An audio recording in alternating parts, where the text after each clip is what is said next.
एक तरफ पाकिस्तान अधिकृत कश्मीर में हालात खराब थे, दूसरी तरफ 11 अगस्त को बलूचिस्तान की आज़ादी का ऐलान हो गया है और इस सब के बीच पाकिस्तान में फिर तख्ता पलट की आहट की खबरें हैं। शहबाज शरीफ की सरकार बिना बहुमत के बनी थी और अब शहबाज सरकार संकट में दिखाई दे रही है। देश के सारे महत्वपूर्ण फैसले रावलपिंडी, जहां पर सेना का मुख्यालय है, वहां से लिए जाते हैं। आसिम मुनीर के हाथों में सारी ताकत आ गई है जब पाकिस्तान एक साथ कई संकटों से जूझ रहा है। पाकिस्तान के आर्मी चीफ आसिम मुनीर ने पाकिस्तानी शासन पर कंट्रोल जमाना शुरू कर दिया है। पिछले दिनों उन्होंने पाकिस्तान की रणनीतिक न्यूक्लियर कमांड को अपने अंदर ले लिया था और अब वो 3 सेनाओं के असली प्रमुख भी हैं, यानी आसिम मुनीर ही पाकिस्तान के असली शासकों की तरह काम कर रहे हैं। पाकिस्तान में इस वक्त हाइब्रिड मॉडल पर सत्ता चल रही है, जिसमें शहबाज शरीफ आसिम मुनीर के साथ मिलकर शासन चला रहे हैं। पाकिस्तान के हाइब्रिड शासन के प्रमुख और देश के सबसे ताकतवर व्यक्ति आसिम मुनीर ने बहुत तेजी से कई जिम्मेदारियां संभाली हैं, लेकिन अब वो दूसरी जिम्मेदारियां भी संभालने जा रहे हैं और ये संकेत उनके सबसे करीबी और पाकिस्तान के गृह मंत्री मोहसिन नकवी के बयानों से मिलते हैं। पाकिस्तान पर नजर रखने वालों का मानना है कि देश में मार्शल लॉ यानी तख्ता पलट कभी भी हो सकता है। देश की अर्थव्यवस्था चरमरा रही है। बलूचिस्तान और खैबर पख्तूनख्वा में विद्रोह भड़का हुआ है।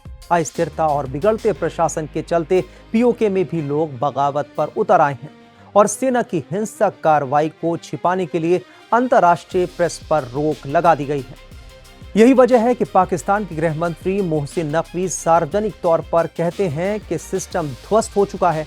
पाकिस्तान के गृह मंत्री अगर ऐसा कहते हैं तो इसका मतलब है कि सरकार अब गिने चुने दिनों के लिए ही है और ध्वस्त सिस्टम को संभालने की जिम्मेदारी कोई और अपने हाथों में लेने वाला है। 1947 के बाद से पाकिस्तान में 4 बार सेना ने सत्ता पर कब्जा किया। 1958, 1977 और 1999 में तख्ता पलट के जरिए 3 चुनी हुई नागरिक सरकारों को हटाया गया। 1969 में याहिया खान ने साथी सैन्य शासक अयूब खान की जगह ली। पाकिस्तान सेना के पूर्व बागी और अब यूट्यूबर बने सैन्य अधिकारी आदिल रजा ने दावा किया है कि सेना ने मौजूदा रणनीतिक व्यवस्था को बदलने की योजना को अंतिम रूप दे दिया है। एक यूट्यूब वीडियो में उन्होंने कहा कि मुनीर राष्ट्रपति बन सकते हैं और नकवी प्रधानमंत्री, जबकि लोकतांत्रिक दिखावा बना रहेगा।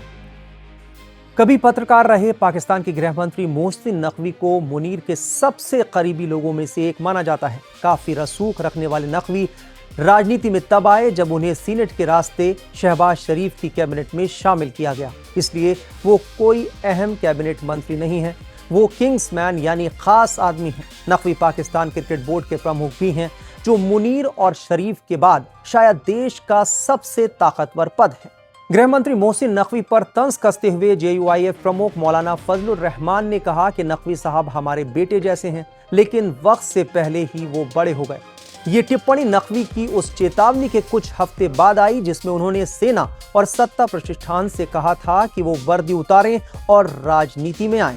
ये पक्के तौर पर कहना मुश्किल है कि क्या आसिम मुनीर सच में पाकिस्तान को एक और तख्ता पलट की ओर ले जा रहे हैं, लेकिन कई एक्सपर्ट्स और पाकिस्तानी जानकारों का मानना है कि हाल की घटनाओं पर ध्यान देना जरूरी है, क्योंकि ये सीधे मिलिट्री शासन में बदल सकती हैं।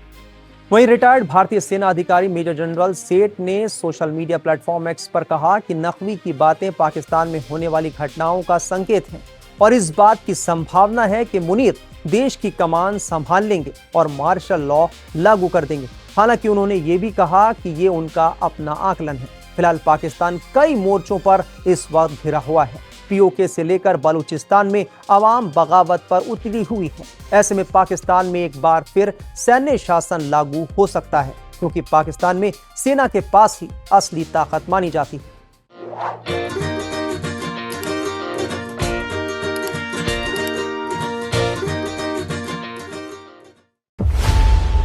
खबरों की रणभूमि में यहां शोर नहीं, सोच लड़ती है। जहां शब्द नहीं, फैक्ट्स वार करते हैं और हर सवाल खोलता है सच की नई परत।